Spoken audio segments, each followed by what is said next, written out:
يا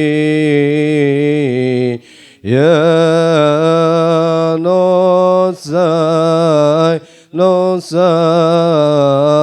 من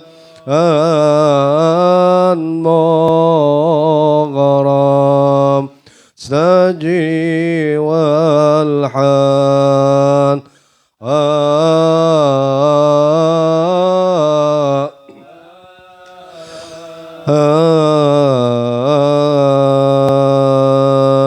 أنت عني تشتكي وعالي أنت عني تشتكي وحالي كل الليالي شقران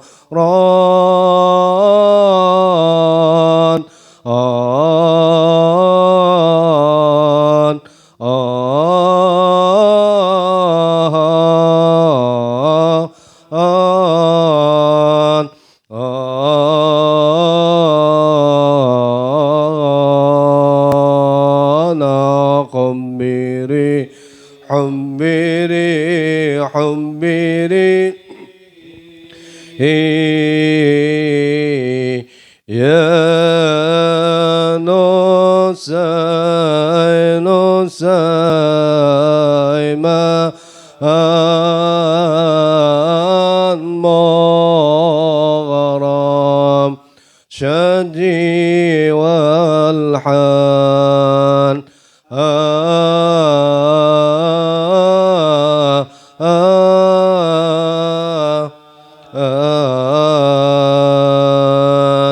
كي أرى المختار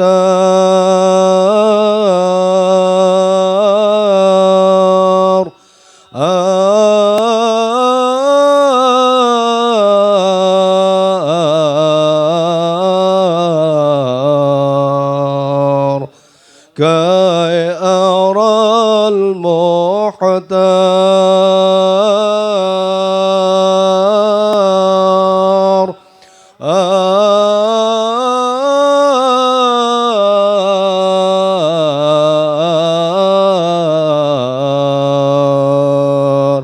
من يلومني في غرامي طالما عاشق جمالك من يلومني في غرامي طالما عاشق جمالك يا مكرم يا ممجد يا مكرم يا ممجد يا معيا بالشفاعات أنا لها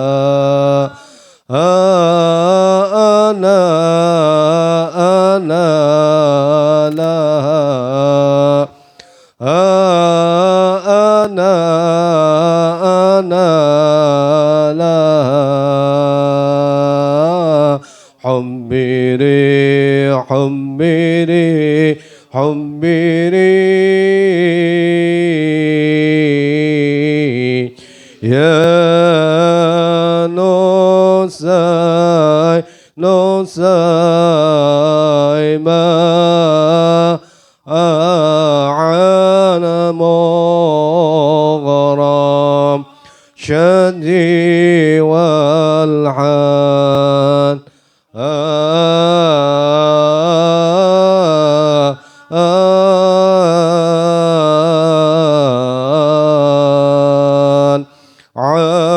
عاشق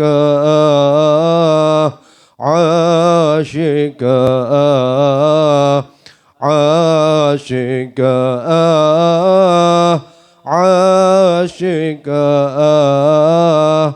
عاشق عاشق عاشق الأنوار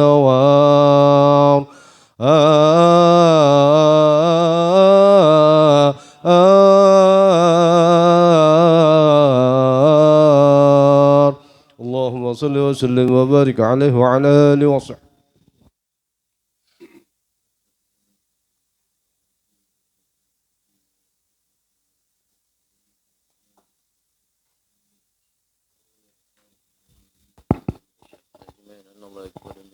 ويعفو عن الجميع ويسر سعنا الجميع في الدين والدين والآخرة كما أسلفنا صالح وإلى حضرة النبي محمد صلى الله عليه وسلم. الفاتحة. أعوذ بالله من الشيطان الرجيم. بسم الله الرحمن الرحيم. الحمد لله رب العالمين الرحمن الرحيم مالك يوم الدين إياك نعبد وإياك نستعين اهدنا الصراط المستقيم صراط الذين أنعمت عليهم غير المغضوب عليهم ولا الضالين آمين. Bismillahirrahmanirrahim. Assalamualaikum warahmatullahi wabarakatuh. Alhamdulillah. Alhamdulillah al-fatih lima ughliq wa khatimin lima sabaq nasiril haqq bil haqq wal hadi ila siratikal mustaqim wa ala alihi wa ala ashabihi haqqa qadrihi wa miqdarihil azim.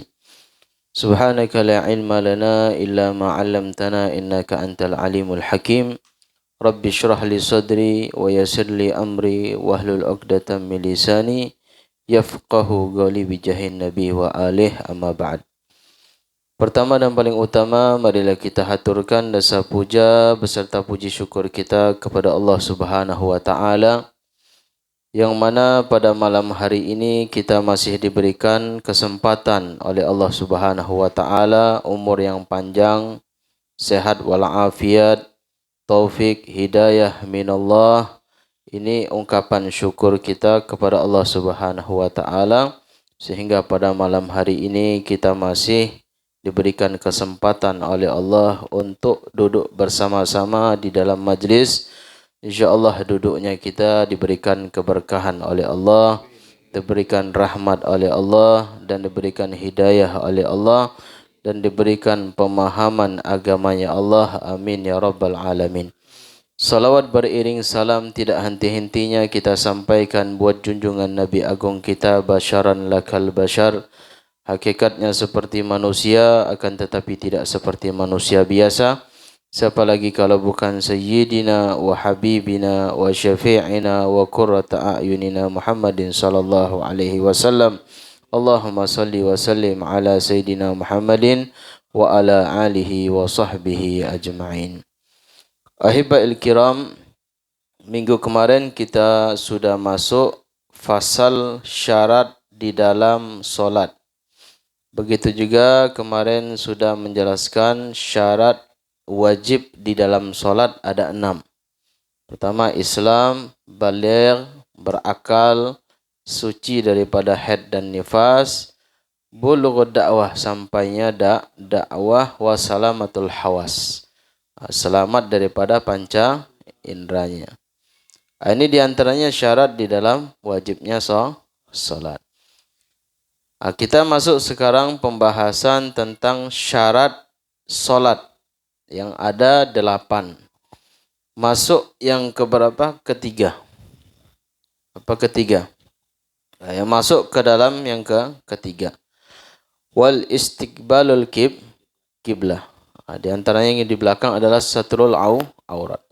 Satrul aurat ini adalah perintah yang diperintahkan oleh Allah Subhanahu wa taala melalui Nabi kita Muhammad sallallahu alaihi wasallam. Untuk apa manusia berpakaian? Untuk menutup aurat. Jadi hanya manusia yang punya aurat, akan tetapi di luar daripada kata insan, atau kalau dalam bahasa manteknya hayawanun natik, hewan yang diberikan oleh Allah akal, atau hewan yang bisa berbicara. Tapi kalau dalam bahasa kita, manusia dibuat hewan nggak cocok ya, bukan tempatnya. Tapi ada itu apa? Teori siapa? Ya, Charles Darwin. Ya, manusia itu asal muasalnya dari kera. Betul? Ya. Mungkin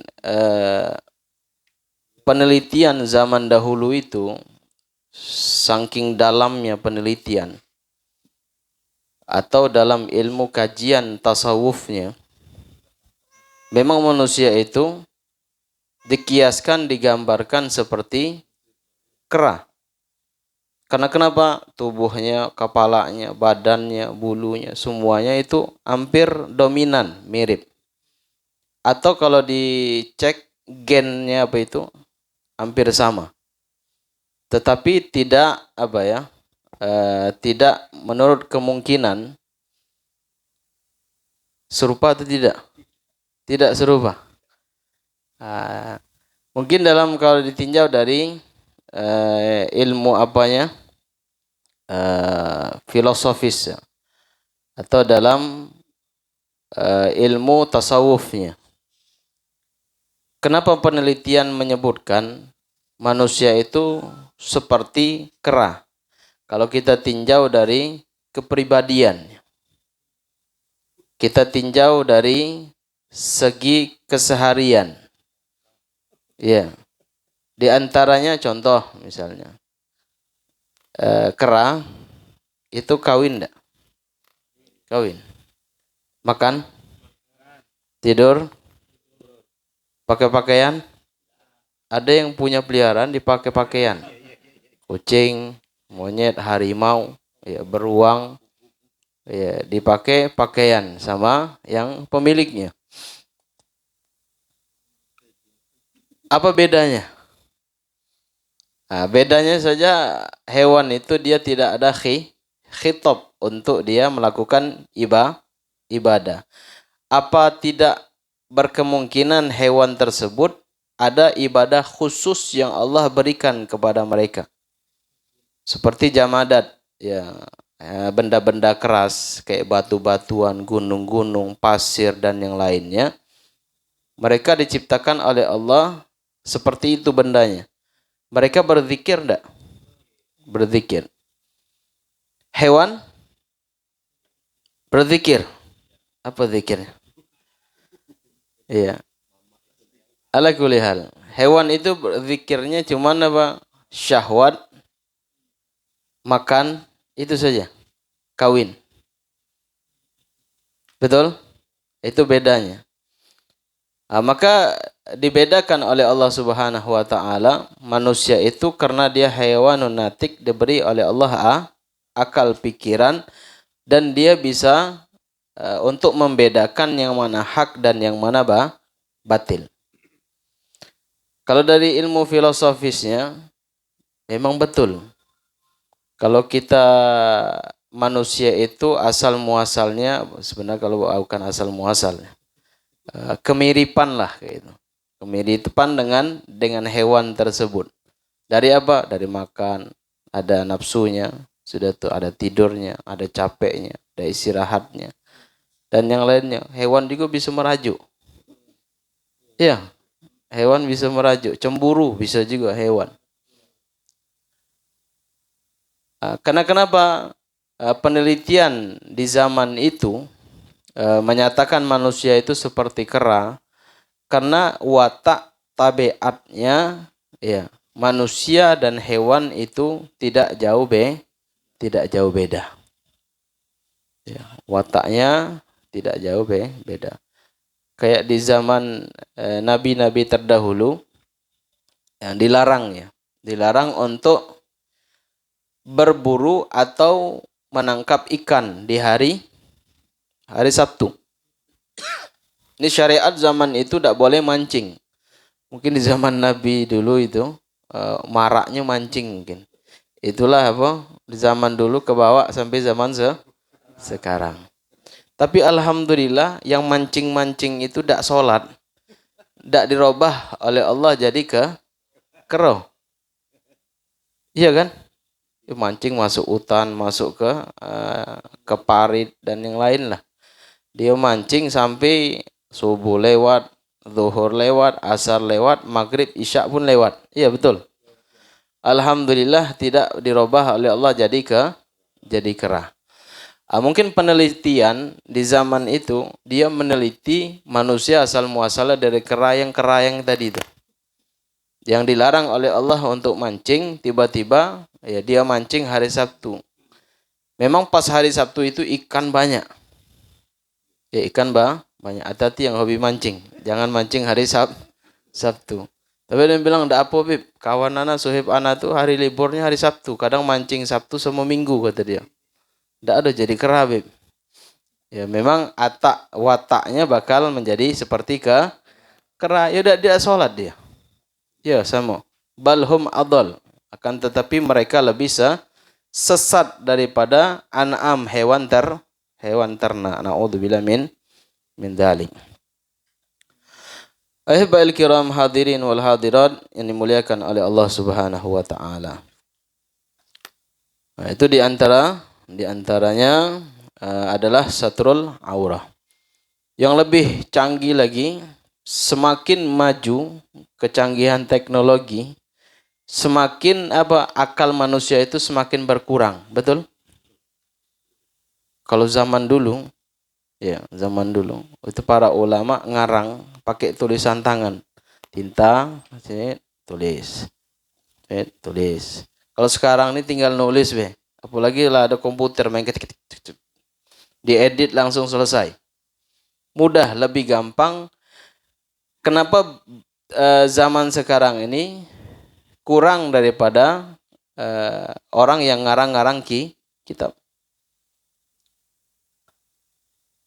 Kalau zaman itu Masya Allah, itu saking banyaknya karangan penelitian ya daripada Ibnu Sina dan yang lainnya, itu sampai-sampai laut warnanya seperti warna tinta, saking banyaknya.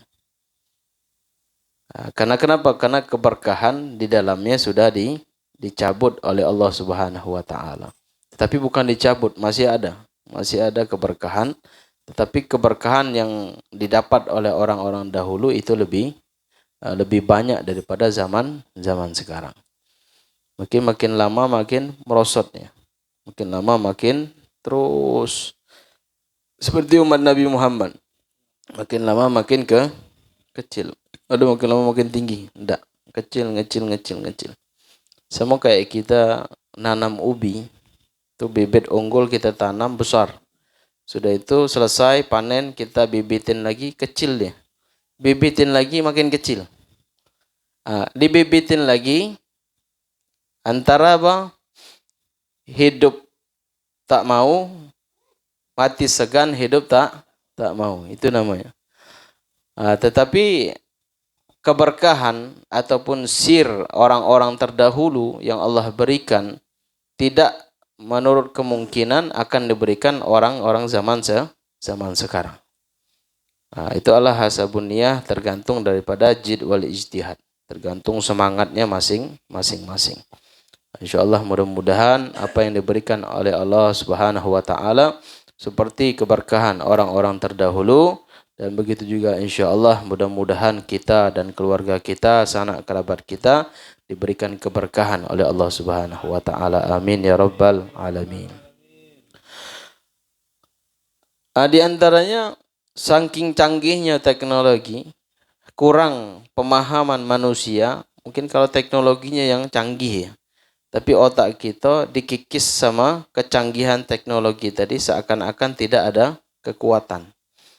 Padahal kita punya akal, hati ini lebih kuat daripada media yang kita punya. Iya, ini kita punya HP ini. Mampu tak dia ngerekam 30 juz? Mampu. Tafsir di dalamnya di download, mampu dia nahan. Sudah itu tafsir, bermacam-macam tafsir, bermacam-macam kitab di dalamnya, dia mampu. Tergantung dengan giganya. Ya, kapasitas memorinya. Kalau dia kapasitasnya lebih, ngeblank dia. Ngeblank bisa rusak. Manusia kalau dia hafal Al-Quran, hafal Injil, hafal apa lagi? Taurat. Sudah itu dia hafal 7 bahasa sampai 50 bahasa. Ada yang ngeblank? Enggak ada. Orang hafal Quran, hafal tafsirnya, hafal artinya, terjemahannya, dan sekian bahasa dan yang lainnya, alhamdulillah tidak ada yang ngeblank. Nah, itu sudah kekhususiatan yang Allah berikan di dalam hati dan akalnya manusia. Tapi saking canggihnya teknologi, media, akal kita terkikis sampai-sampai orang punya kucing dipakai pakaian. Kucing pakai pakaian. Ayam dipakai apa? Pakaian pakai dasi. Masya Allah. Ya, kucing kasih kacamata. Ada juga monyet. Nah, monyet itu pakainya karena biasa warna merah sama biru. Oh, joget-joget dia. Apalagi yang baru-baru ini? Ikan. Oh, pakai toilasan. Bisa ya? Iya. Ikan, ya, jangan cacing dibuat ini. Ya, cacing atau semut. Ya, orang ngomong sama semut sudah ada kan? Iya. Ya, maklum lah baru keluar dari rumah sakit jiwa. Ya. So, misal kalau orang ngobrol sama papan misalnya. Kita nengok ngapur orang tuh ngoceh dewe. Oh, lagi ngomong sama semut. Ya dia yang paham kan dia yang bahasa semut. Ya karena dia stres. Orang stres itu semua pun diajaknya ngomong. Ya semua nasi pun ngomong dulu makan. Ya semua air dia ngobrol terus. Ala kulihal. Nah, tetapi tidak menurut kemungkinan. Kalau zaman-zaman dahulu kan memang para nabi, para anbiya dan para rasul Allah wahyukan, Allah berikan ilham kepada mereka. Untuk apa hewan tersebut bisa memahami bahasa manusia dan begitu juga mereka bisa memahami bahasa hewan tersebut. Kalau sekarang ini enggak, manusia saja yang cuma bisa bahasa dia, tapi semut enggak paham. Berarti yang stres apa? Semut atau orangnya? Orangnya, bukan semut. Kalau zaman itu semut paham bahasa manusia, manusia paham bahasa semut. Kalau sekarang enggak. Cuman dia saja yang paham, semutnya enggak. Ala kulihal. Nah, jadi jangan tertipu dengan media sosial. Media sekarang zaman sekarang ini memang sudah digambarkan oleh Nabi SAW zaman fitnah. Bagaimana caranya difitnah para ulama, ya, para kiai, para habaib, para asatid, guru-guru, para majlis-majlis taklim. Pengurus masjid diadu sama pengurus masjid. Jangan di media, di kampung kita banyak. Iya kan, beribut. Ala kulihal. Itu sudah jalannya.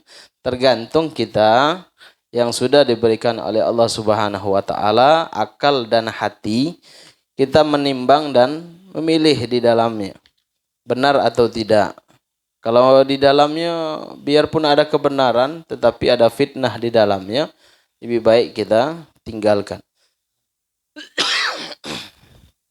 Sampai-sampai saking media itu canggihnya, akal manusia terkikis, sampai-sampai hewan dibuat pakaian. Dan manusia juga bukannya dia lengkap pakaiannya, malahan dikurangin. Dia kan, perempuan dikurangin dasarnya, ya bajunya baju ketat, pakai jilbab tapi ketat, ya sama be. Dibilang bebaju, tidak bebaju, dibilang telanjang juga telanjang. Nah, itu tanda-tanda akhir zaman. Orang yang berpakaian yang lengkap, pakai cadar, ketutup wajahnya, auratnya ketutup, itu dibilang sama dia apa? Masih dalam keterpurukan, kata dia. Ya, masih dalam keterpurukan, kata dia. Ini kan zaman dulu, zaman sekarang tidak, sudah buka-buka, kata dia. Nah, itu naudzubillah min dzalik. Nah, jadi jangan kita ngikut zaman-zaman yang seperti itu. Ya, zaman itu sama seperti di zaman sebelum datangnya Nabi Muhammad SAW. Mereka tabarrujat. Tabarrujat ini seperti tabarrujadil jahiliyah. Orang-orang jahiliyah itu dia sa'i antara Safa dan Marwah di Ka'bah. Itu mereka dalam keadaan posisi telanjang.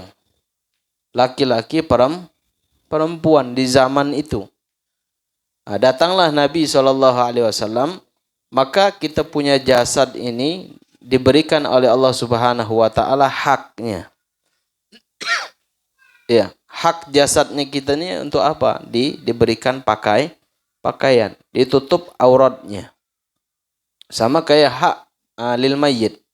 Haknya bagi orang yang meninggal wafat. Itu ketika dia wafat meninggal, haknya satu lapis. Ketutup malahan, dia meninggal saja ditutup.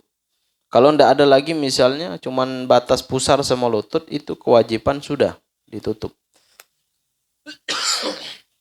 Nah, yang jadi masalahnya ini yang masih hidup, yang belum wafat, pakaiannya dikurangin duluan.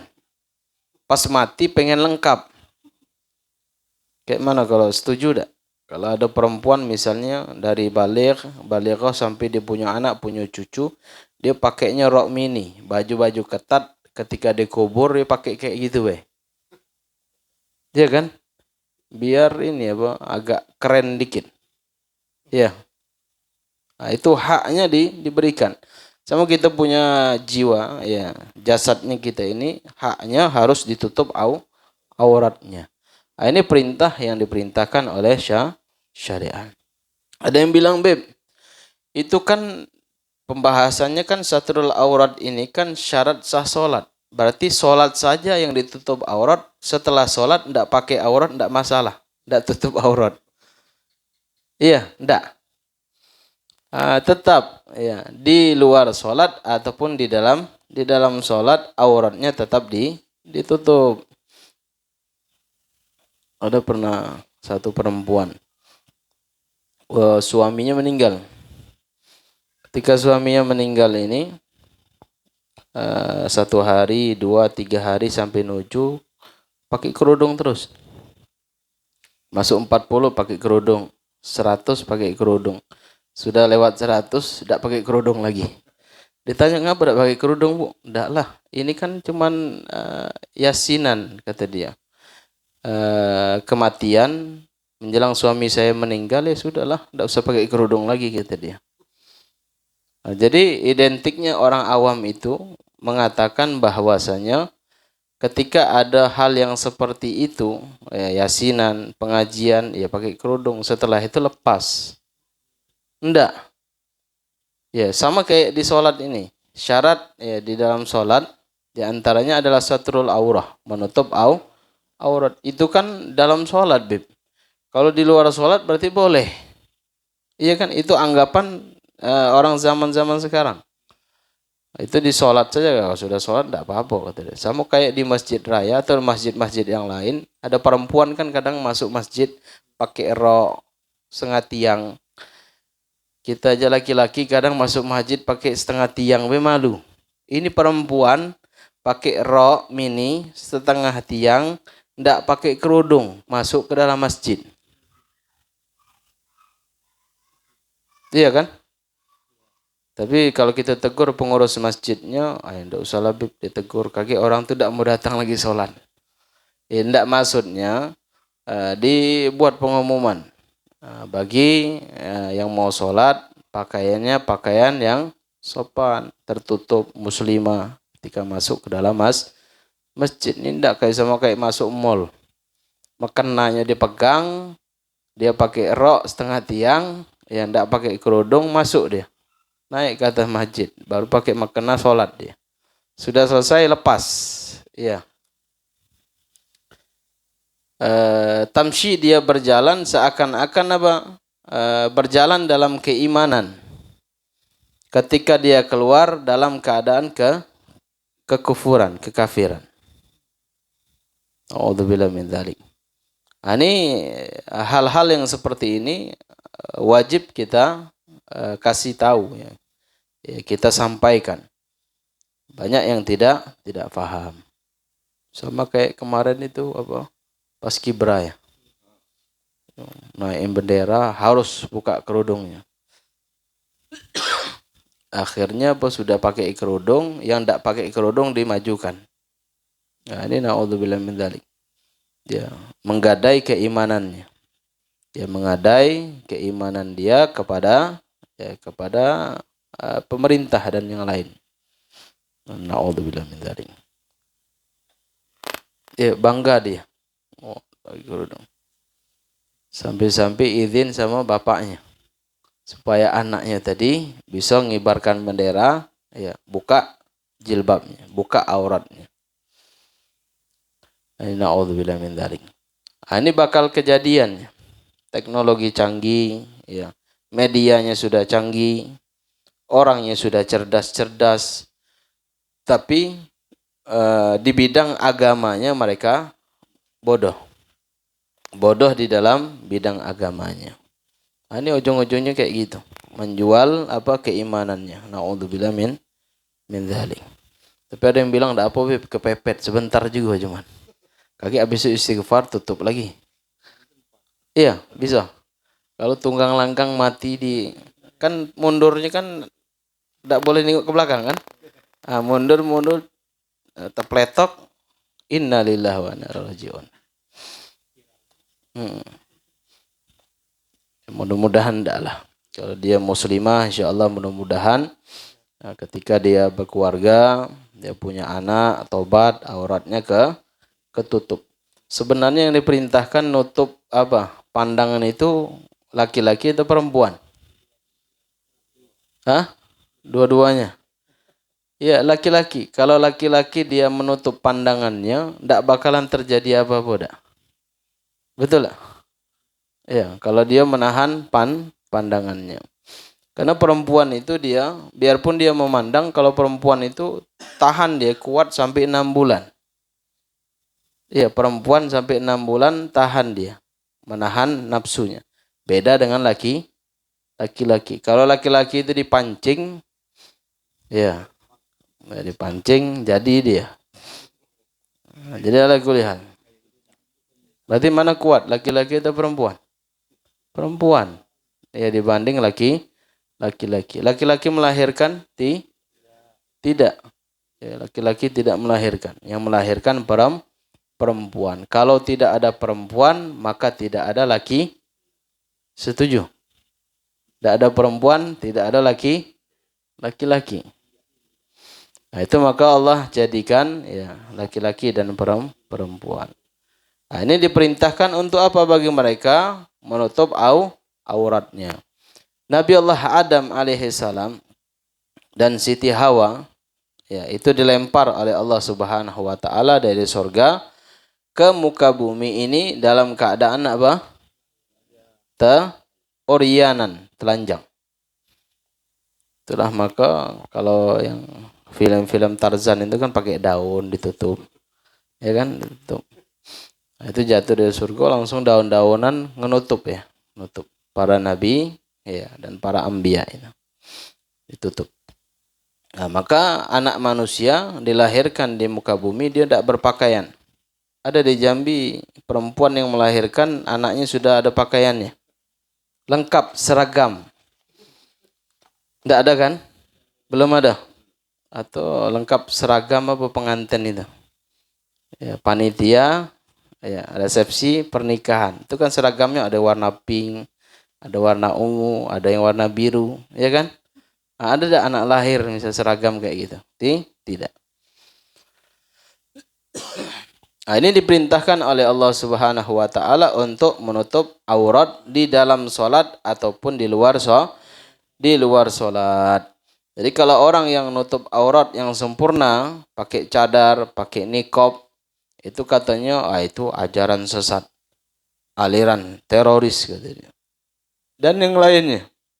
Tapi kalau orang yang pakai rok mini, ya, jangkis, pakaiannya ketat, enggak pakai kerudung, itu bagus tuh. Jangan terbalik, diputar. Karena media ini memang sengaja menggambarkan muslimah yang sempurna pakaiannya itu seakan-akan dibuat asing di mata umatnya Nabi Muhammad SAW. Apalagi gencar-gencarnya zaman dulu yang bom-boman itu. Itu yang bom itu memang disetting perempuannya pakai cadar, laki-lakinya pakai gamis, iya kan? Iya. Jadi pandangan orang-orang luar, orang-orang kafir itu memandang, oh ini orang Islam ini jahat, orang Islam ini teroris, orang Islam ini bejat. Padahal memang disetting seperti itu. Ada juga kalau yang ketangkap misalnya narkoba, merampok, memperkosa, pasti pakai peci kalau dia muslim. Betul tak? Iya Pak Mansur. Pakai peci. Apa pakai peci? Tidak usah pakai peci di masjid. Itu pakai di settingnya pakai peci. Mungkin lah. Ala kulli hal itu maksiat dia. Mungkin ketika dia ditangkap, tobat dia. Ketika dia ditangkap, taubatan nasuha. Ini tobatnya diterima oleh Allah Subhanahu wa taala. Berbeda dengan kita. Kalau kita tidak punya dosa, beranggap kita lebih mulia, lebih agung dari orang lain, ini yang jadi masalah ini. Yang jadi masalah. Mudah-mudahan insyaallah ya keluarga kita dijaga oleh Allah Subhanahu wa taala, dan begitu juga sanak kerabat kita daripada tabarrujat jahiliyah yang mereka membuka auratnya, insyaallah dijaga oleh Allah Subhanahu wa taala. Sama kayak sekarang Beb, kalau sekarang ini kalau kita nak nyari orang kerudung ke pasar, ketemu tidak pakai kerudung. Tidak mungkin kalau kita beli ayam nengok ayamnya Beb. Sama nengok timbangan. Ngasih duit. Iya kan? Pasti otomatis nengok. Tapi kalau dalam perdagangan muamalah itu dia boleh bagian tertentu yang terbuka. Seperti tangan, lengan tangan misalnya. Ibu ini tukang ayam, tukang ikan. Tidak mungkin pakainya lengkap. Pakai sarung tangan. Ya kan? Bau akhirnya. Dia pakai batas ini. Boleh. Terbuka. Dan yang lainnya. Tapi jangan terlalu dipandang. Lihat sebentar. Langsung kasih sudah selesai. Ahibba'il kiram hadirin wal hadirat. Ini muliakan oleh Allah Subhanahu wa ta'ala. Satru auratil musalli bima yashmaluha wa yamna'u idrakul launiha fi majlisit takhattub alladhi basarul mu'tadil. Contoh misal, kita pakai gamis, pakai baju singlet, pakai celana putih. Kebetulan jalan hujan lebat. Nampak tak kulit badan, nyeplak kan? Nampak auratnya kita. Sah tak sholat? Kalau keringnya dia sah. Kalau basahnya sah tak? Tidak. Karena dia idrak launiha. Karena dia nampak laun kulit ya kita. Ya, kalau dia nampak kulit daripada laun, apalagi auratnya nampak. Itu tidak sah sholatnya. Wa in haka hajmaha kasarawil dhayyik. Begitu juga seperti celana yang ketat, baju yang jangkis, sampai auratnya kalau basah itu kelihatan. Maka sholatnya tidak sah. Tapi ada yang bilang, Beb, saya kan pakai pakaian. Ya tapi laun warna kulitnya kelihatan. Ya jadi sama seperti orang sholat misalnya. Pakaian tidak ada, tapi mbak tanah lihat ditembok-temboki ke auratnya. Ditutup auratnya, ketutup. Ya sudah ketutup pakai tanah liat itu tidak nampak. Kulitnya pun tidak nampak. Iya. Sah tidak sholatnya? Sholatnya tidak sah. Wala yakfi malaysa bijirmin. Kalau dia tidak berbentuk jirim. Jirim itu bentuk seperti ini.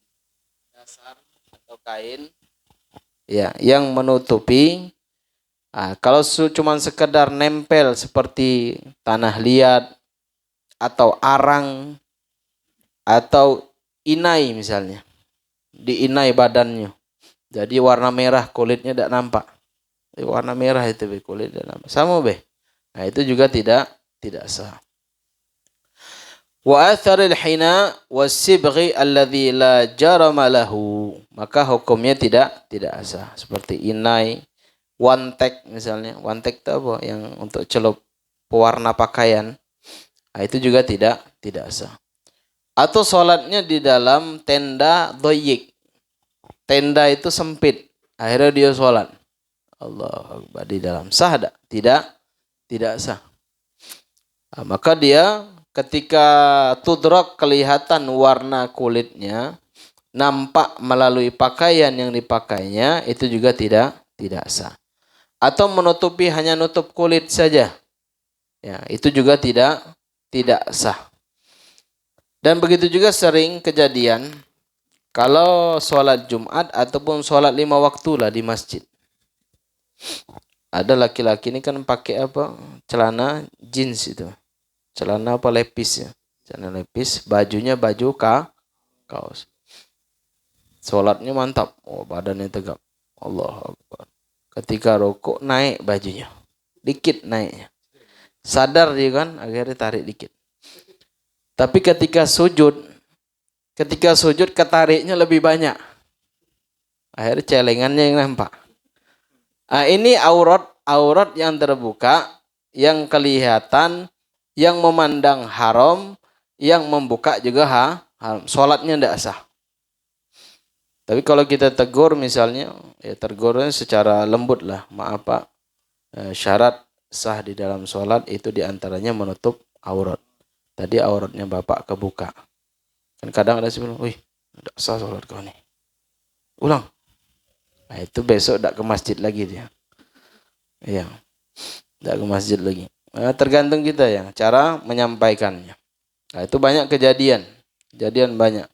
Bukan anak-anak muda saja, orang-orang tua yang biasa pakai lepis, yang pakai baju, ya, singlet, yang ketat itu biasa otomatis ketika dia sujud kelihatan aurat. Nah, ketika kelihatan auratnya, maka sholatnya tidak sah. Lebih mending dia sholat buka baju, pakai sarungnya ditarik gulungnya ke atas. Itu masih mending itu. Nah, jadi lebih gampang ya dia pakai lepis jenis itu. Celana apa? Lepis. Bajunya dimasukin ke dalam. Setelah itu ditarik ke atas. Dinaikkan lebih dari atas pusarnya. Nah, dia sholat. Hati-hati sholatnya. Sudah tuh kalau misalnya agak kedodoran pakai ikat pinggang. Ikat pinggang agak dikencangin supaya enggak lari-lari ya, bajunya. Nah, itu banyak kejadian. Ya, bukan hanya anak-anak muda, orang-orang tua juga banyak yang seperti itu. Nah, di sini sebutkan fa in lam yajid ma yastatur jami'aha bihi qaddama sa'ati thumma qubulahu fa in lam yajid syai'an shalla 'ariyan wala i'adata 'alaihi. Nah, ini salat telanjang tanpa ngulangin salat. Posisinya kapan? Ketika tidak ada pakaian sama sekali. Pakaian ini tidak ada, akhirnya dia salat. Cuman kalau zaman sekarang alhamdulillah pakaian sudah banyak. Mau pakai karung bisa, karung goni juga bisa. Nah, ini ambal nih misalnya, tidak ada pakaian, lilit, ya gulung, sholat bisa. Banyak pakaian. Beli di BJ 5.000 cuman. Iya, minjam sama tetangga atau minta juga tidak mungkin tidak dikasih kan. Pak, saya tidak ada pakaian lagi Pak, mau sholat, pasti dipinjamin atau minjam sarung. Nah, ini kondisi posisinya kapan? Kalau dalam perjalanan kebetulan ya naik pesawat, tidak tahu pesawatnya nyasar di hutan. Ya, semuanya meninggal, ente dewean hidup. Ya, akhirnya pakaian tidak ada, saya sudah pakai daun-daun itu tutup sholat. Atau tidak ada lagi sama sekali pakaian, sudah ente sholat ya dalam keadaan posisi seperti itu, tapi wala i'adah. Tidak diulangin lagi sholatnya, sah sholatnya. Nah, karena dia posisinya dalam keadaan memang tidak ada pakaian. Ahibbail kiram hadirin wal hadirat yang dimuliakan oleh Allah Subhanahu wa taala. Ini kalau zaman dulu, ya zaman-zaman jahiliyah, mereka mengumbar auratnya mereka. Nah, jadi jangan sampai sudah datang ya Nabi Muhammad SAW, sudah dijelaskan oleh syariat, maka tutuplah auratnya kita. Wabil khusus bagi perempuan, ketika keluar rumah mau ke warung, itu dipaksakan pakai kerudungnya. Tapi ada yang bilang, Beb, ibu-ibu ini repot, Beb. Kalau sudah keluar tuh malas ya pakai kerudung. Ya, kayak mana itu?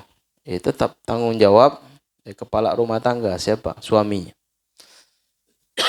Suaminya tanggung jawab. Ya, sedikit auratnya terbuka, nanti tanggung jawabnya di hadapan Allah Subhanahu wa taala, kita yang tanggung jawab. Ya, istri enak berarti jadi istri. Ya, enak jadi istri. Yang tanggung jawab semuanya suami. Nah, jadi bantulah suaminya supaya masuk surga. Ya, jangan mentang-mentang sudahlah, sama-sama lagi masuk neraka, jangan. Ya, sama mendukung suami anak ini supaya dia cepat masuk surga, saya juga ngikut. Auratnya ditutup, jangan dibuka-buka. Ahibal kiram hadirin wal hadirat yang dimuliakan oleh Allah Subhanahu wa taala. Setelah itu syurutus shalah, di antaranya istiqbalul kiblat, menghadap ke arah kiblat. Jadi kita salat itu syarat di dalam salat harus menghadap ke arah kiblat. Kiblat itu apa? Ka'bah. Kiblat itu Ka'bah. Kiblatnya kita menghadap kepada Rabb, kepada Tuhannya kita. Itu siapa? Yaitu Ka'bah. Kalau kiblatnya hati, kepada Nabi kita Muhammad sallallahu alaihi wasallam. Ini kiblat ruhnya kita kepada Nabi kita Muhammad sallallahu alaihi wasallam. Jadi kiblat yang ada, yang kita ketahui, yang biasa setiap tahun ya orang pergi haji, atau setiap bulan, setiap minggu orang pergi umrah. Nah, itu di Makkah. Di Makkah, di dalam masjid, itulah namanya Ka'bah. Disitulah arah kita menghadap, menyembah kepada Allah Subhanahu wa taala. Asal muasal Ka'bah itu pertama kali di mana? Di Baitul Maqdis, di Palestina sana. Arah kiblatnya nabi-nabi terdahulu sampai Nabi Muhammad SAW. Ketika Nabi SAW sholat, ya Nabi sholat ngadap ke arah Baitul Maqdis. Jadi orang-orang kafir Quraisy ini iseng. Kalau dalam bahasa kita nih, dia ngomong di belakang tapi nyindir. Agama yang dia bawa Muhammad sama agama kita, agama orang-orang Yahudi, itu sama Apa bedanya? Ngadapnya sama kata dia. Ke Baitul Maqdis juga. Apa bedanya? Nggak ada beda. Kita juga Yahudi sholat juga, nyembah Tuhan. Kita ada ruku, ada sujudnya juga sama kata dia. Sampai-sampai Nabi SAW disindir oleh orang-orang Yahudi, orang-orang kafir Quraisy tersebut, menghina di dalam arah kiblat. Lalu Nabi SAW meminta kepada Allah Subhanahu wa taala, memohon kepada Allah Subhanahu wa taala untuk dipindahkan kiblat dari Baitul Maqdis ke Masjidil Haram. Itu doa Nabi. Akhirnya turunlah ayat perintah untuk memalingkan wajah Nabi Muhammad ke Masjidil Haram. Apa dalilnya? Fawalli wajhaka syatral Masjidil Haram. Palingkanlah wajahmu wahai Muhammad ke syatral Masjidil Haram. Ke arah daripada Masjidil Haram. Yaitu Ka'bah. Maka ala kulli hal. Di sini di dalam jihad atau arah ada juga masjid. Yang mana yang betul? Tapi dalam madhab kita Imam Syafi'i, istiqbalul kiblah itu harus ainul kiblah bil guruf, ketika kita dekat dengan Ka'bah itu harus ainul kiblah kita hadap. Kita ngadap harus kiblat. Ini misalnya Ka'bah nih. Contoh. Ini Ka'bah misalnya. Ini kita sholat harus mutar keliling kayak gini. Ngadapnya ke arah sini. Sini. Ini ngadapnya ke sini. Nggak sah kita sholat ngadapnya ke sana. Ngambil ini jihadnya saja. Iya, samping ini nih. Sini. Kalau sini sah. Karena dia nembus ke sana. Di sini juga sah. Ini kalau tidak sah dia sholat. Itu dalam madhab kita Syafi'i. Dalam madhab kita Syafi'i ketika gurub dekat dia harus yakin itu ainnya kiblat.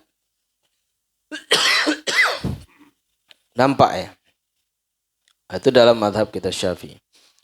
Kalau dalam madhab Imam Malik, begitu juga madhab daripada Imam Abu Hanifah, dan begitu juga madhab Hambali, itu cukup jihad. Cukup jihad.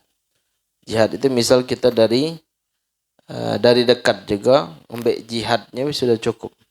Kalau dari bu'ud, dari jauh, itu mau arah ke sini, mau ke sini, bisa. Ada juga pendapat mengatakan ngikutin arah daripada masjid. Kalau Ka'bah itu kan posisikan masjid kan itu kan kecil segitu. Nah, sekarang ini dilebarkan, diluaskan, maka dia masjidnya panjang itu dia. Padahal buk'ah tempatnya masjid itu cuma segitu. Maka dilebarkan. Ala kulli hal.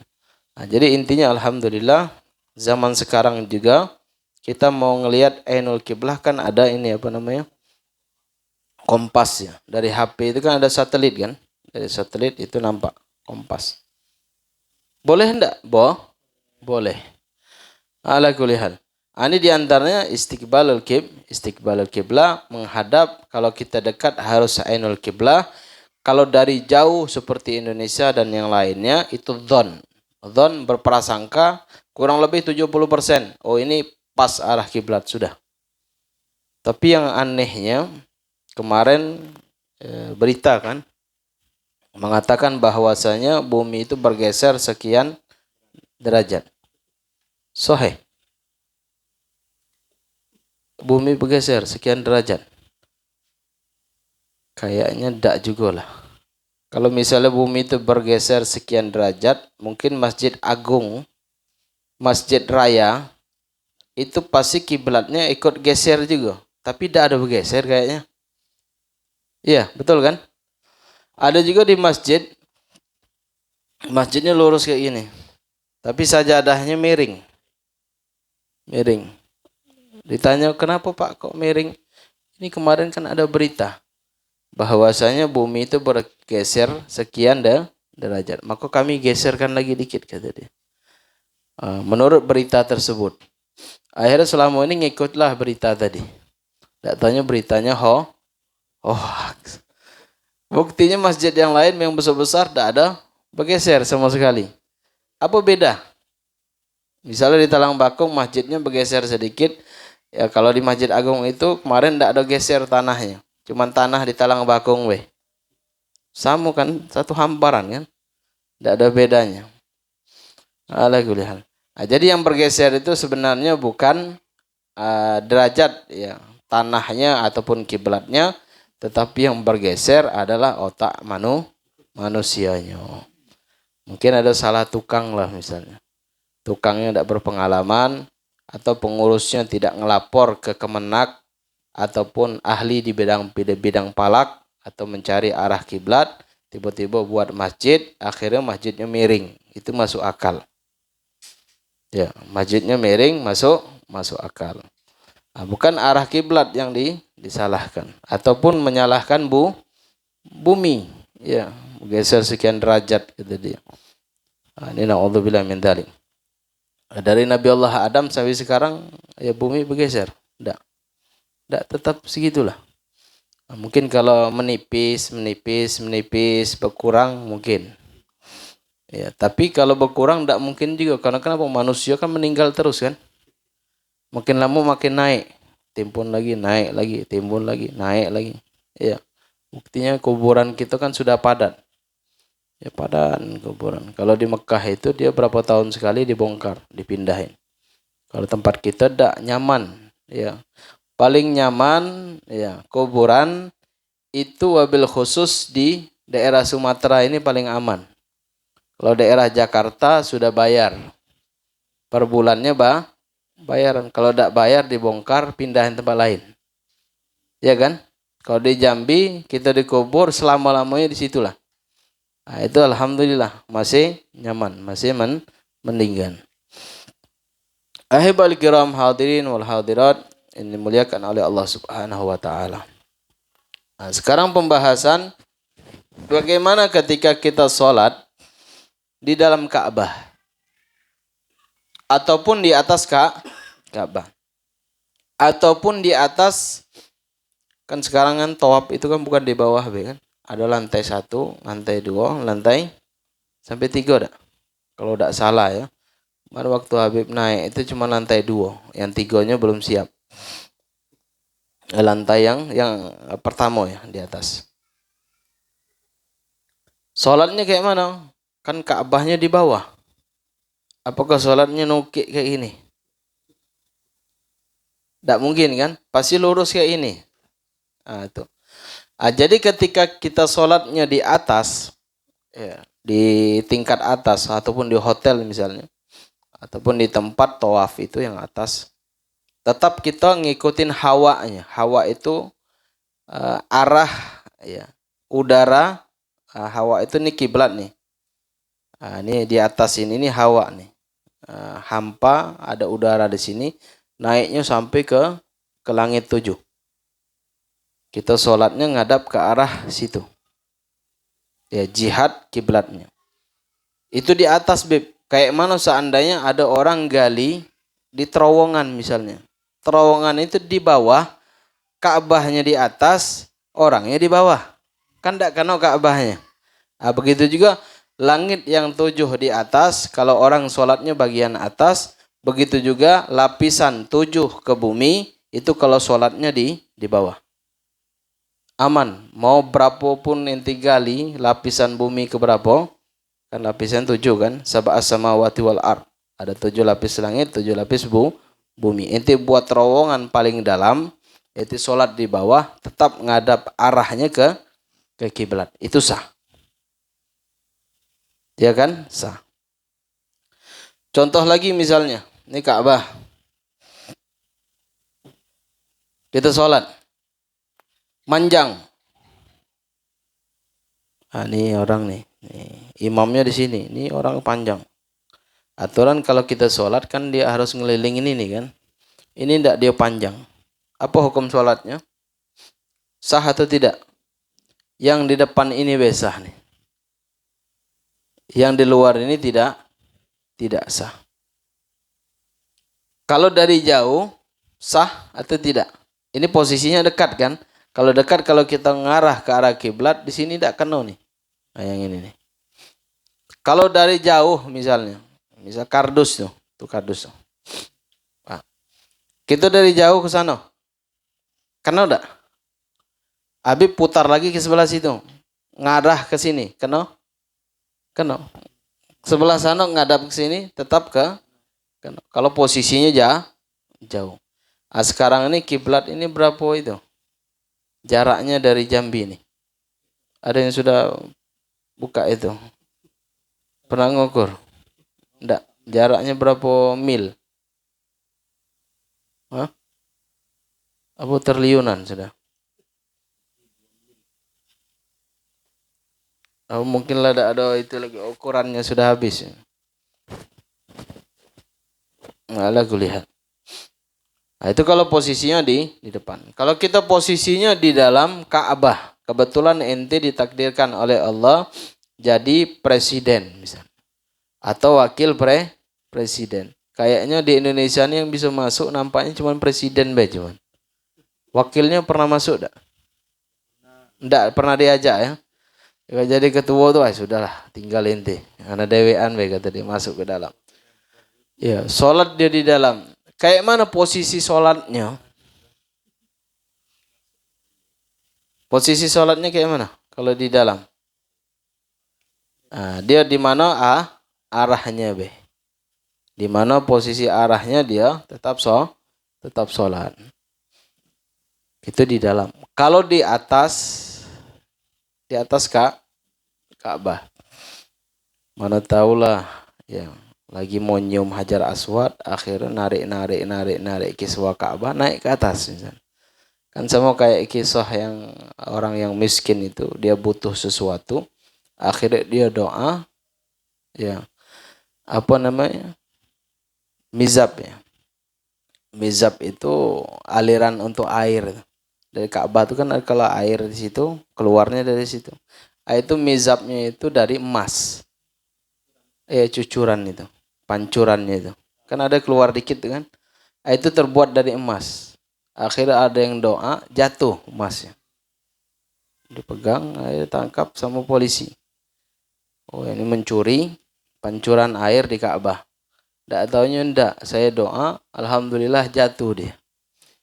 Sudah itu dipasang lagi, doa lagi, jatuh lagi. Masya Allah. Nah, jadi doa di dalamnya mustajab. Jangan inti doa lagi lah. Dia takut dia jatuh nimpu kepala. Ya, nimpu kepala bahaya. Sudah biarlah. Nah, inti cari yang lain emasnya. Jangan nyari di situ. Iya. Mau nasu kalau jatuh kayak mana itu? Nimpu. Tapi kayaknya udah ada emas asli dah itu. Ya, nampaknya ya. Ada 18 karat. Ala kulihal. Nah, jadi ketika kita di atas Ka'bah, ya, ditakdirkan oleh Allah misalnya bisa naik di atas Ka'bah. Salatnya bagaimana? Kita cari sakhisan atau cari misalnya tongkat atau kayu, atau misalnya kayak gini nih. Nah, nih. Sulusul zira, 3 zira, 1 zira segini cukup. Atau misal bawa HP ditegakkan gini. Nah, sudah cukup. Nanti sholat ngadap HP ini. Itu kalau di atas Ka'bah. Allah kulihat. Nah, itu syarat di dalam sholat istiqbalul kiblat. Ada beberapa sholat yang tidak boleh dia meninggalkan arah kiblat. Di antaranya satu adalah syiddatul khauf. Ketika dalam keadaan gentingnya. Genting itu dalam keadaan perang. Lagi sholat Allahu Akbar, Belanda masuk nembak misalnya. Taruhlah kita cerita zaman dulu lah. Nembak misalnya. Atau misalnya dia dikepung sama aparat misalnya. Kepolisian takut. Nengok kalau pakai baju tuh berhamburan lari dia. Padahal dalam keadaan sholat. Apa hukum sholatnya, sah atau tidak? Kalau syiddah sah sholatnya. Jadi ketika dia sudah aman, tidak aman, sholat lagi. Cuman biasanya jarang kalau orang sholat ditangkap ya. Biasa kalau orang narkoba, pembunuhan, dan yang lainnya. Tapi ada Habib, kata dia. Habib Rizik lagi sholat ditangkap juga, kata dia. Lagi majlis ta'lim, lagi ceramah, ditangkap misalnya. Lagi sholat, boleh dia lari? Boleh. Nerusin sholat, itu diperbolehkan. Namun syiddatul khauf. Atau dalam keadaan perang. Dalam keadaan perang, genting perang, akhirnya dia lari, ngindar dari musuh, dia nyambung sholat lagi. Itu juga boleh. Apakah sama seperti orang yang menyelamatkan sandalnya ketika dibawa kabur? Kan di masjid kan sudah ada CCTV kan. Kalau kita mengatakan sholat kita khusyuk, ya semua ada khusyuk, ada yang enggak kan. Kadang sambil nengok ke arah tempat sujud, nengok juga CCTV. Oh, nah motor anak mau dipaling, misalnya, ya. Atau sendalana dibawa orang kabur, boleh tidak kita kejar keluar dari masjid? Dalam hati adalah tawakkaltu ala Allah. Hilang motor, kejar dulu. Enti kejar, ya. Biarpun sendal inti kejar. Dapat orangnya atau orang sudah kabur, motor ditaruhnya di situ, enti langsung nyambung sholat. Bisa juga. Itu syiddatul syiddatul khauf. Sama, boleh. Tapi alangkah baiknya kan kita sudah gerak 3 kali kan. Tapi kalau pembahasan syiddatul khauf boleh. Boleh. Apakah itu termasuk syiddatul khauf atau tidak? Di antaranya adalah hifdzul mal, menjaga harta. Menjaga harta, menjaga jiwa. Ini termasuk namanya syiddatul khauf. Boleh, kita sudah dapat, setelah itu langsung nyambung rakaat sholatnya kita. Tapi dengan syarat harus ngadap ke arah kiblat. Jangan kita dapat motor itu sholat di atas motor itulah. Kayak mana kalau sholat wajibnya mau rukuk, mau sujud, tak bisa dia di atas itu. Kalau di mobil kan bisa di atas mobil kan sholatnya. Setelah salam, baca doa, sujud syukur, mobilnya selamat. Ala kulli hal.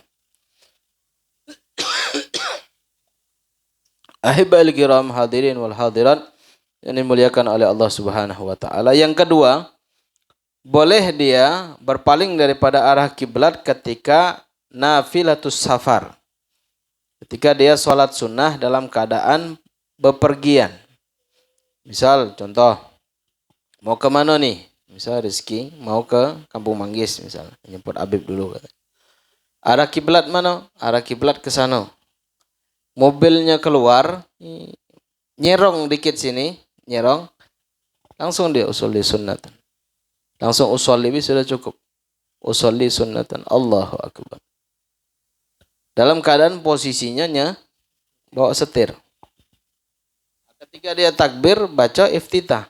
Setelah itu baca Al-Fatihah, baca surah, baru dia rukuk sedikit. Rukuk. Setelah itu i'tidal, rukuknya agak maju dikit, sujudnya. Duduk di antara 2 sujud, sujud lagi, baru tegak lagi. Itu nafilatus safar, boleh. Maka Habib Salim bin Abdullah bin Umar Asy-Syatiri, Habib punya guru beliau, ketika di Rubat Tarim itu kan ada pintunya. Kalau arah kiblat aulanya itu ngadap ke kiblat. Jadi pintunya di sini. Pintu di sini, beliau keluar, masuk ke dalam mobil, itu langsung sholat. Allahu akbar. Karena takbirnya ngadap langsung ke kiblat. Setelah itu mobil berputar, berpaling ke arah kiblat. Apa hukumnya? Sholatnya tetap sah. Nah, itu 2 macam. Ketika syiddatul khauf dan begitu juga nafilatus safar. Ketika sholat sunnah dalam keadaan perjalanan. Perjalanan itu keluar dari rumah. Bukan hanya harus pergi jauh dah. Ya, keluar dari rumah misalnya bawa motor. Bawa motor bisa dah? Bisa bawa motor. Kalau di rumah kita ngadap arah kiblat dulu. Ya. Kalau mau takbir, cuman ndak usah lah. Kayak orang kampung nih, sesat nih aliran. Wah, ini bahaya nih. Lain alirannya kok sholat di atas motor katanya. Motor taruh dulu lah, ambil sajadah sholat. Kan kalau orang awam kayak gitu kan. Ya, khusyuk dikit lah sholat.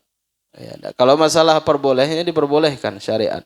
Kalau nafilah sholat sunnah, kita bawa motor misalnya dari rumah, ngadap kiblat. Takbirnya kita isyarat tetap kita megang motor. Allahu akbar. Baca Al-Fatihah. Sambil jalan nih. Fatihah, baca surah, setelah itu rukuk, maju dikit. I'tidal, balik lagi. Setelah itu agak rendah dari rukuk tadi. Itu sujudnya. Duduk di antara 2 sujud. Sujud lagi baru tegak. 2 rakaat setelah itu baru salam. Assalamualaikum warahmatullahi wabarakatuh. Sambil jalan pakai motor tadi doa dalam hati. Ya, dimudahkan, dilancarkan rezekinya oleh Allah Subhanahu wa taala, diberikan keselamatan dan yang lainnya. Gampang kan? Ada yang sudah pernah praktek belum? Besok keluar dari rumah ngadap kiblat, tapi jangan takbir ya. Takbirnya tetap wajib, takbirnya tetap Allahu Akbar, tapi maksudnya jangan diangkat tangannya. Kalau aman sekiranya ya tidak masalah. Tapi takutnya kalau tetangga nengok, ini bapak ini baru pengajian kemarin di Talang Bakung, ini sesat nih nampaknya. Enggak. Ala kulli hal. Jadi kalau mau di mobil kan lebih aman, gampang. Ya. Kalau di motor enggak mungkin lah kita ngegas sambil kita ngangkat tangan kan takbir. Tetap ngegasnya kita niat dalam hati. Niat sholat sunnah. Ahibal kiram hadirin wal hadirat yang dimuliakan oleh Allah Subhanahu wa taala. Sekarang Syarat di dalam sholat setelahnya waddukhulul waqti. Masuknya waktu. Jadi kita sholat belum masuk waktu, maka sholatnya tidak sah. Ya, sholat belum masuk waktu tidak sah. Sama seperti Jumat. Jumat juga khotib naik ke atas mimbar belum masuk waktu, maka sholatnya khutbahnya tidak sah. Kalau khutbahnya tidak sah, otomatis sholatnya tidak sah. Ada sebagian pengurus masjid kadang belum masuk waktu 2 menit, 1 menit sudah adzan duluan dia. Itu tidak sah itu sholatnya. Ya, sholatnya apa hukumnya? Bukan hanya tidak sah, kalau kita tahu haram hukumnya. Haram hukumnya. Kalau sekarang kan pakai patokan jam kan. Kalau jam titut, nah itu berarti sudah masuk waktu. Dan kita juga ada jam, ya, di masjid ada jam dan yang lainnya. Ala kulli hal. Ad-dukhulul waktu. Bagaimana kita mengetahui masuknya waktu? Bil musyahadah. Musyahadah ini kita melihat kejadian yang ada di alam kita sendiri. Kalau misalnya masuk waktu maghrib, kapan biasanya? Ketika tenggelamnya matahari, bi ghurubis syams, ketika matahari tenggelam, tergelincir. Oh, ini sudah masuk waktu maghrib. Dan begitu juga keluar mega apa? Warna merah. Oh, ini sudah berarti masuk waktu maghrib. Pernah kejadian bulan Ramadan di Tarim. Di Tarim itu kan ada masjid jami. Masjid jami itu di situ sholat Jumatnya di situ. Semua yang ada di Tarim Hadramut itu sholat Jumat di masjid jami. Awalnya di masjid Syekh Umar Al-Muhdar. Itu lebih besar dari masjid jami. Nah, sudah itu dipindahkan di masjid jami. Tapi yang anehnya kita di Jambi ini, masjid jami'nya ada, masjid agungnya ada. Kalau bahasa masjid raya ya, masjid agung ini masjid besar. Kadang ini di masjid agung di lorong sini ini ada masjid buat Jumatan. Ada juga yang di pinggir sini dekat Makalam itu ada masjid mau buat Jumatan juga. Kalau dia buka jendelanya dibuka, depannya masjid agung. Masjid apa namanya? Teladan. Masjid Teladan itu kalau kita buka jendelanya, itu langsung kena masjid agung, itu langsung nampak masjid agungnya. Masjid.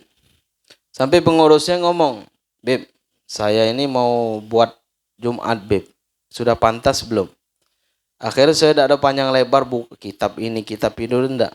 Sekarang Bapak buka jendelanya, Pak. Dibuka jendelanya. Dikirain ngapo kan? Buka jendela. Nampak ada masjid agung. Nampak, Beb. Sudah dosa.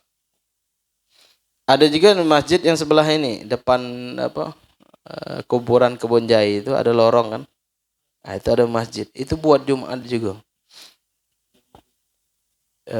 Bilang Muhammadiyah tidak juga. Ada Muhammadiyah dia buat ya Jumatan juga di sebelah itu sekolahan itu. Tapi dia ada kebun jahe, ada lorong depan tuh orang jual dogan itu kan ada masjid. Sampai WA, "Beb, jadwal Beb nih khutbah Jumat," kata dia. "Di mana?" saya bilang. "Dia dekat rumah," kata dia. Iya. Dekat rumah kata dia. Masjid Agung dekat tak? Berlari sambil tidur sampai ke Masjid Agung itu. Akhirnya sudahlah, ini pengurus ini dan yang lain, sudahlah. Saya tidak berani mau khutbah di situ. Saya tidak usah dimasukkan, cari ustadz yang lain, weh. Ya sudah, ustadz-ustadznya dari luar, ada dari Kumpi, dari mana-mana jauh-jauh. Padahal Masjid Agung dah dekat. Apa hukum sholatnya? Tidak sah. Hukum sholat Jumatnya tidak sah. Sudah saya kasih tahu hukum sholat Jumatnya tidak sah. Ya, sudah bersikeras juga. Karena kenapa? Karena dia mikirkan duit kasnya itu jalan terus tiap minggu. Duit kasnya jalan terus tiap minggu. Itu yang dipikirkannya. Akan tetapi yang bukan dipikirkannya sah atau tidak sahnya itu. Bukan hukumnya yang ditanyakan. Nah, yang ditanyakan itu yang penting duit kasnya penuh. A'udzubillah min dzalik. Jadi sudah akhir zaman. Itu tanda-tanda akhir zaman. Sudah banyak ya orang bina masjid Ya, orang bangun-bangun masjid banyak. Tetapi apa? Orang-orang yang masakin, orang miskin yang kelaparan itu lebih banyak. Mana yang lebih diutamain? Ngasih makan perut orang yang jaik, orang yang lapar, atau bangun masjid? Habib mau tanya, kalau orang lapar bisa tidak dia sholat? Nekan perut ya. Pala pening, bisa giginya menyut misal. Tidak sanggup dia sholat tidak. Kalau orang miskin tadi perutnya kenyang, itu pasti dia rajin. Ya rajin kerja, rajin ibadah. Nah, jadi ngasih makan perut orang yang lapar itu lebih mulia daripada binaul masajid, daripada dia membangun masjid yang mewah dan megah. Kita lihat masjidnya bagus, Masya Allah. Jangankan masjid, WC-nya kalau kita jalan, itu wanginya Masya Allah. WC-nya. Apalagi masuk ke dalam masjid. Nah, sudah itu tanda-tanda akhir zaman. Banyak orang mencuri, orang merampok dan yang lainnya. Orang dorong gerobak, bawa anak yang kecil, kelaparan, belum makan. Daripada inti bangun di masjid ini, kasih dia. Duit kas masjid itu ambil berapa misalnya? 10 juta, 20 juta. Ibu ada rumah bu. Beliin tanah, bangunin rumah. Rumah papan pun yang penting dia bisa tidur di situ. Atau dia misal tidak punya usaha, kasih usaha. Nah itu lebih utama. Ini tidak. Ya, sebaliknya. Kas masjid sampai triliunan. Sampai ratusan juta. Ya asetnya dikumpulin sekian-sekian asetnya. Untuk apa? Ngenyangi ini ya, apa? Pengurusnya. Ya. Alhamdulillah min dzalik. Ya hibba al-kiram hadirin wal hadirat yang dimuliakan oleh Allah Subhanahu wa taala. Ada sebagian ya, kalau kita pakai faham fikih, karena khilaf di dalam itu kan banyak.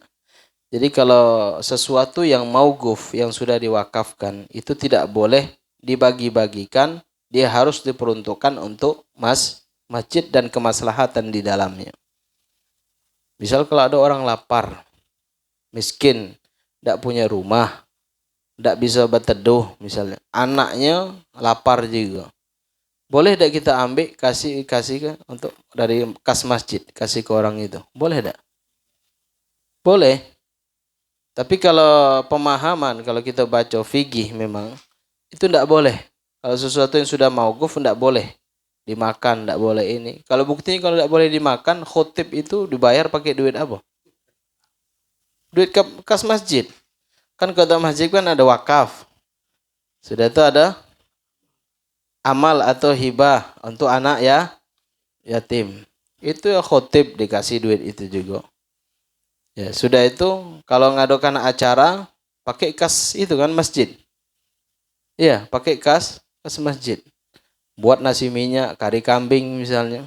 Ya, pakai kas masjid. Ya sama be. Karena fungsi wakaf itu dia umum, umum. Tetapi ada juga sebagian yang terlalu teledor. Sampai-sampai memperbolehkan minjam duit kas masjid. Jadi orang kampung tadi 10 orang ngutang di masjid. Ngutang ada yang 10 juta, ada yang 20 juta, ada yang 50 juta. Akhirnya apa? Usahanya bangkrut, utang masjid tidak dibayar.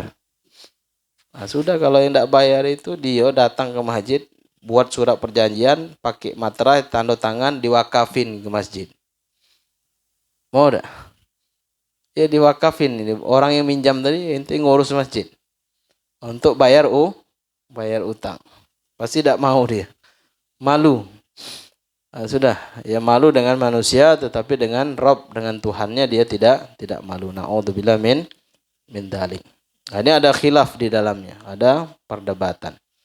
Nah, jadi memberikan makan kepada orang yang ja'i, orang yang lapar itu lebih utama daripada dia bina'ul masajid. Masjidul Jami, dia buat masjid-masjid yang besar, yang megah, yang mewah.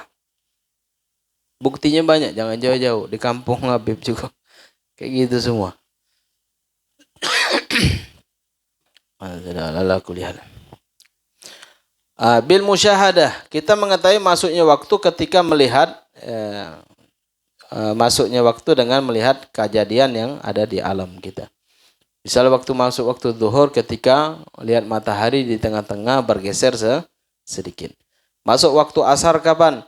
Ketika matahari mithlai, dua bayangan wazada qalilan, bertambah sedikit. Itu sudah masuk waktu asar. Kalau subuh lihat fajar. Fajar itu ada fajar kizib, ada fajar sodik. Fajar kizib itu dia ketika jam 2, jam 3 itu terang dan kita lihat. Ini kayaknya sudah hampir jam 5:30 nih nampaknya terang. Padahal masih jam 3 subuh. Itu namanya fajar kizib. Ada fajar sodik itu dia merata. Cahayanya merata. Menyebar ke seluruh ufuk ya. Itu kalau fajar sodik. Ini masuknya waktu subuh. Ala kulli hal sudah diberikan oleh Allah Subhanahu wa taala ilmu untuk panca indera kita langsung memandang dan melihatnya. Sama kayak gerhana, misal gerhana bulan, gerhana matahari bisa kita lihat kan?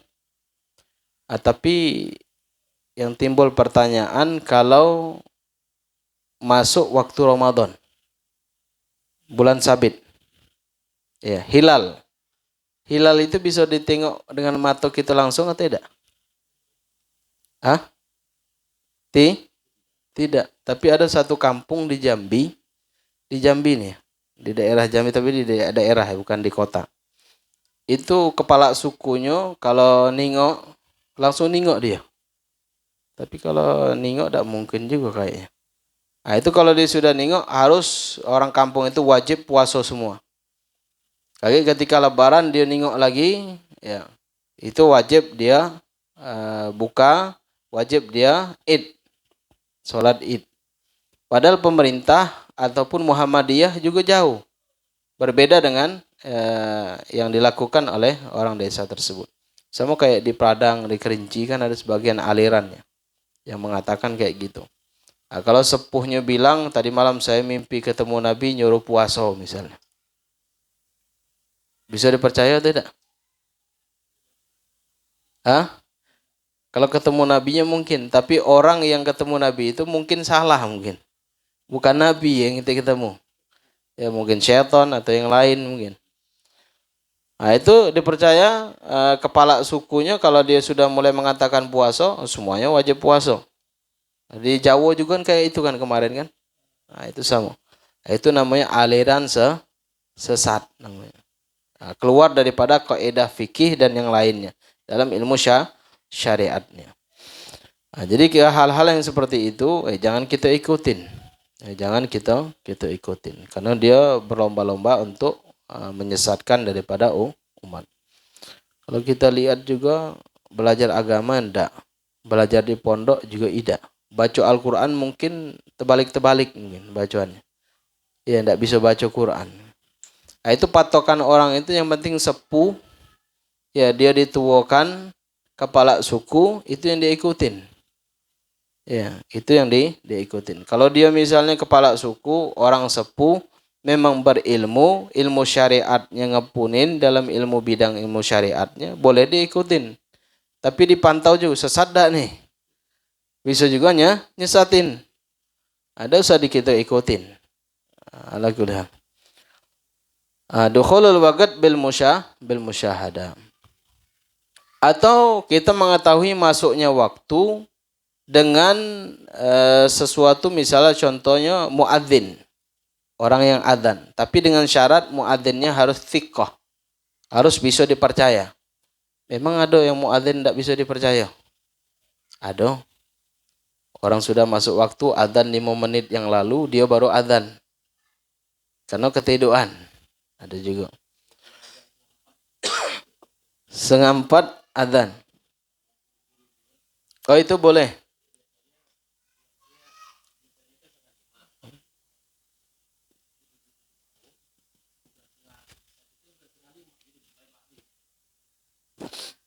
Setengah 4.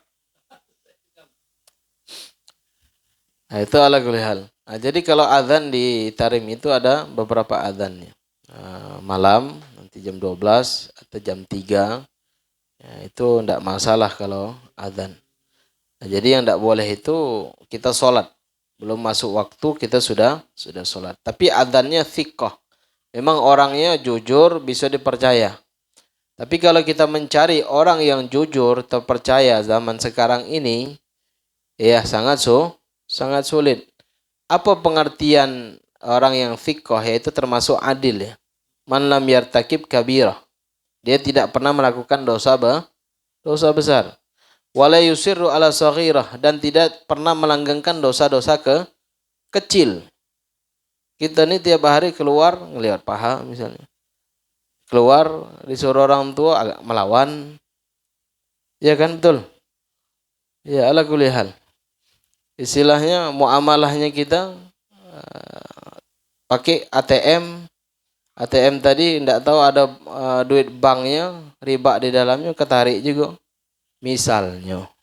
Ya, tapi tidak semua bank itu riba.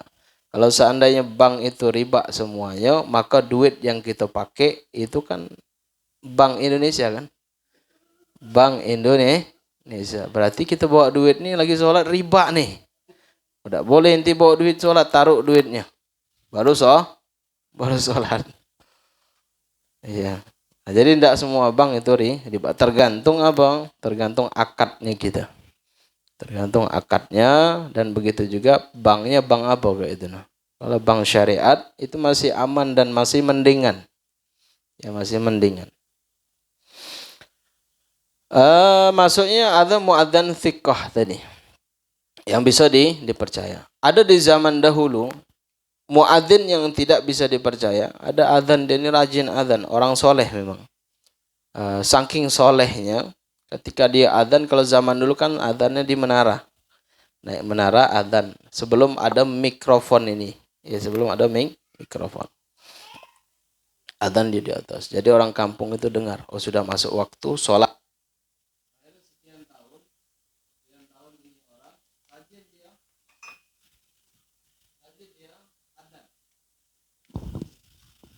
Ketika adzan, di atas menara adzan dia. Sambil adzan tadi matanya ngelihat ke bawah. Kebetulan ada satu rumah perempuan lagi megang kaca, dia nengok. Saking tiap harinya dia ngelihat, si perempuan ngelihat yang adzan ngelihat perempuan. Akhirnya jatuh cinta dia. Tidak kelamuan, akhirnya datang ke rumah perempuan tadi. Ngetok pintu, assalamualaikum, dibuka sama bapaknya. Ketika dibuka sama bapaknya, kenapa nak? Kata dia. Saya sering ngeliat Anda azan di atas, kata dia. Iya pak. Saya ini suka ngelihat, saya suka sama anak bapak. Saya ingin menikah sama anak bapak. Tapi kata bapaknya, kebetulan bapak ini orang Nasrani. Tapi dengan syarat katanya kamu harus keluar dari Islam. Si muadzin tadi mikir. Mulailah logikanya bermain. Syaitan menggoda dia, sudahlah ente masuklah Nasrani. Kage ente murtad dulu lah, ente murtad. Sudah tahu masuk Islam lagi. Masya Allah. Akhirnya ini laki-laki murtad. Ditentukanlah waktu dia nikahnya di dalam gereja. Ketika dia naik delman, mau sampai ke gereja tadi, kakinya terpletok, jatuh, mati. Mati dalam keadaan apa? Su'ul khatimah. Ya, bukan su'ul khatimah lagi, memang sudah murtad dia. Ya, mati dalam keadaan kafir. Wal'iyadzubillah. Nah, ini kita berlindung kepada Allah Subhanahu wa taala dari hal-hal yang seperti itu. Begitu juga boleh dari muadzin. Setelah itu atau hirfah, pekerjaan. Masuknya waktu kita hitung dengan waktu kerjanya kita. Misal kalau dia tukang jahit, ini biasanya kalau saya ngerjakan satu baju gamis ataupun baju atau celana, ini biasanya kurang lebih 2 jam lah satu baju. Yang saya kerjakan ini kurang lebih berapa jam, ini biasa sudah masuk waktu Zuhur. Ini kebetulan jam ndak ada misalnya, hari mendung misalnya. Ya, HP ndak ada. Ini kan kita kisahnya zaman dulu ya. Bukan zaman sekarang. Kalau zaman sekarang sudah banyak, dari HP bisa, dari media, dari jam juga bisa, dari azan, ya dari televisi juga bisa. Nah, jadi tidak bisa kita ya tidak ada alasan untuk tidak melakukan ibadah. Jadi pekerjaan itu boleh, misalnya kalau dia petani, nanam ladang sawah misalnya. Ini Pak, kalau saya biasanya nanam sawah ini kalau kurang lebih misalnya berapa baris. Ya, sudah berapa baris ini biasanya sudah masuk waktu sholat. Itu bisa buat patokan juga. Atau kalau zaman sekarang contohnya kayak apa?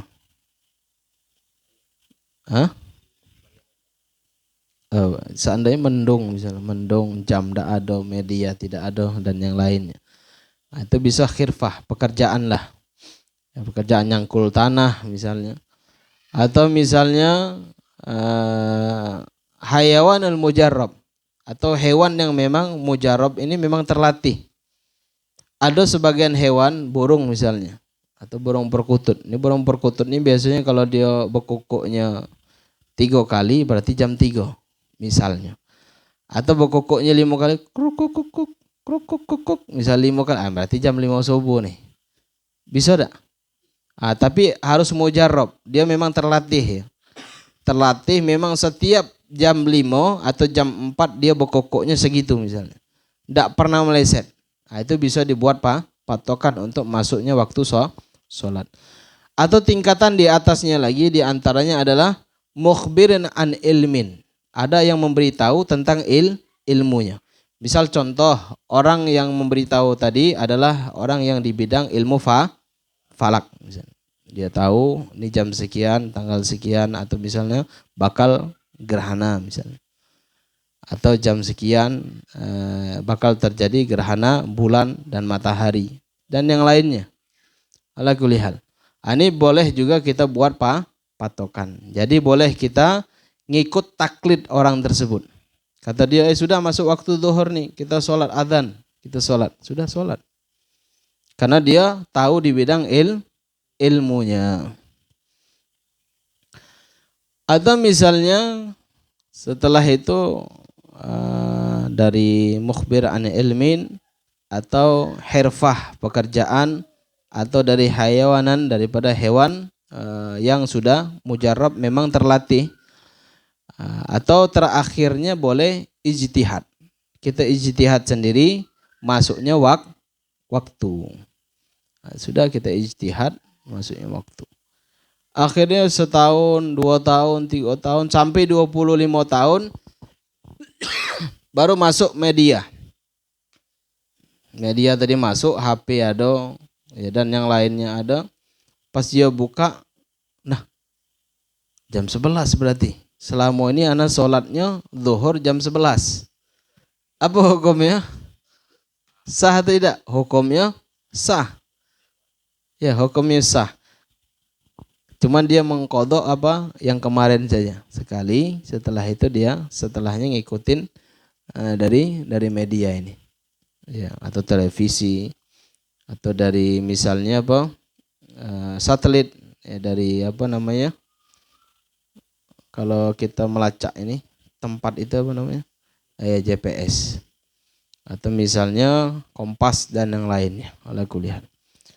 Atau misalnya kalau zaman dulu boleh juga nanya sama pelaut. Wak, jam berapa lah sekarang ya? Sudah zuhur belum, Wak? Kira-kira. Oh, saya dulu kalau ngelaut ini nih, kalau arah angin sudah tuh bertiupnya ke sini jam sekian, ini dikasih tahu.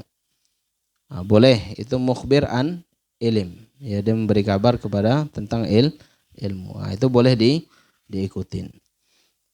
Nah, yang tidak boleh diikutin apa?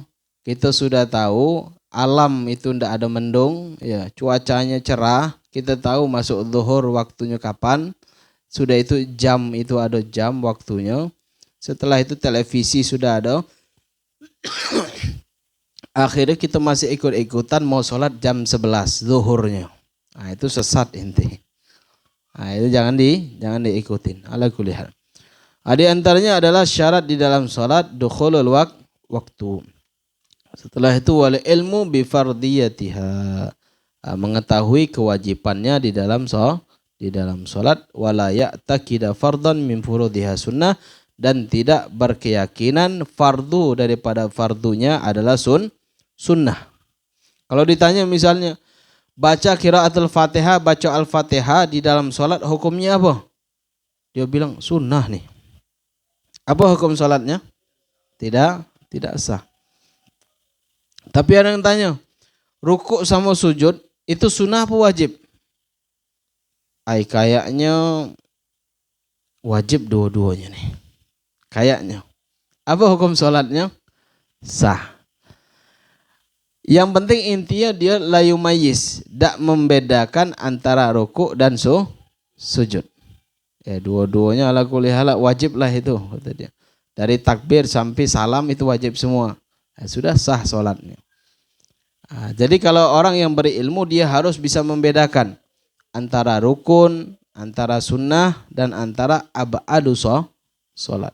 Itu kalau dia orang yang berilmu. Orang berilmu itu yang penting dia belajar duduk di pengajian. Itu sudah dikatakan orang yang berilmu. Ala kulli hal, insyaallah bakal kita bahas ini terakhir. Wajtinabul mubtilat, menjauhi hal-hal yang membatalkan salat. Apa yang membatalkan salat? Makan batal enggak salatnya? Batal. Merokok batal. Jadi si perokok itu tidak boleh jadi imam. Betul. Ya, perokok tidak sah salatnya. Kenapa? Kalau dia jadi imam tidak sah salatnya. Sambil merokok, tidak sah. Kalau imamnya misalnya celana pendek, tidak sah. Kenapa? Buka aurat. Tapi ada juga imam yang pakai celana pendek, misalnya keluar pakai celana pendek, tidak berbaju misalnya. Itu yukhilul muru'ah, menghilangkan kewibawaan. Ya, termasuk fasik. Kalau orang yang buka aurat di keramaian, kalau di rumah dia terserahlah, itu di rumah dia kan. Di depan kampung itu berjalan, ada orang lagi main poli, dia ikut main poli pakai celana pendek, imam misalnya. Sudah berhentikan jadi imam. Cari imam yang lain. Ya, ala kulli hal. Jadi itu hukumnya adalah fasik, tidak boleh dijadikan imam. Jadi intinya syarat di dalam salat diantaranya adalah wajtinabul mubtilat, menjauhi hal-hal yang membatalkan salat. Sampai di sini dulu.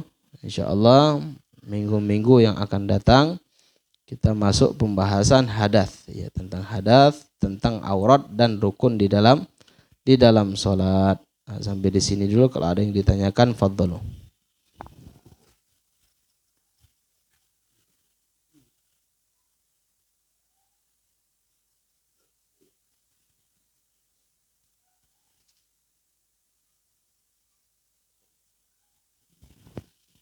Ada yang ditanyakan?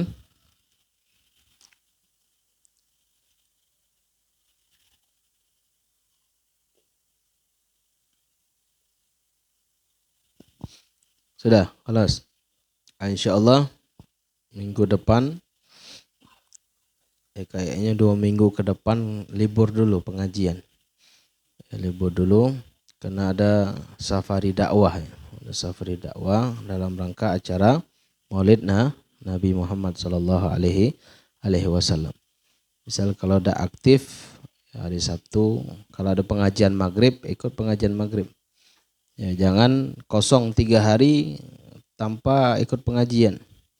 Takut kenapa? Kalau 3 hari disebutkan oleh Imam Fathul Musalli, Fathul Musilli. Beliau mengatakan bahwasanya kalau hati itu tidak masuk hikmah 3 hari, itu dia bakal beku.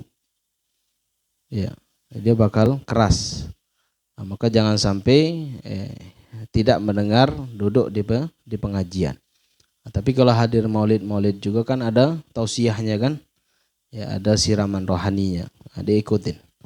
Ala kulli hal, mudah-mudahan kita diberikan taufik dan hidayah, kekuatan oleh Allah Subhanahu wa taala untuk mengikuti daripada rangkaian daripada ihtifal perayaan Maulid Nabi kita Muhammad sallallahu alaihi alaihi wasallam, dan mudah-mudahan kita nanti dikumpulkan bersama Nabi kita Muhammad sallallahu alaihi wasallam. Amin ya rabbal alamin. Al-Fatihah min al-qabul wal iqbal wa salahi kulli hal. Anallahu yaghfiru dzunub wa yuslihul qulub wa yasturul uyub wa yubarik lana wa lakum fi kulli halin wa fil ahl wal mal wal iyal wa yaghfir li walidina wa walidikum wa jami'il muslimina wal muslimat wal mu'minina wal mu'minat. Anallahu yatawallana bi wilayatihi wa yahfadana fi taksirina fi hadi fi haqi fi nabi haqi wa huquqil walidina wa fil huquqil jami'il muslimin. Anallahu yubarik lana fi awqatina, anallahu yubarik lana fi awqatina, anallahu yubarik lana fi awqatina wa sa'atina wa yankulna wa yakum min dhili ma'asyatin ila izita'ah wa min hadidin kusar jami'ali kul hatin daniyah kul hatin mardiyah wa yashfi amradana wa yashfi amradana wa yashfi amradana wal hadin yakunitin salihah wa ila hadratin Nabi Muhammad sallallahu alaihi wasallam. Al-Fatihah. A'udzu billahi minasyaitonir rajim. Bismillahirrahmanirrahim. Alhamdulillahi rabbil alamin. Rahmanir rahim. Maliki yaumiddin.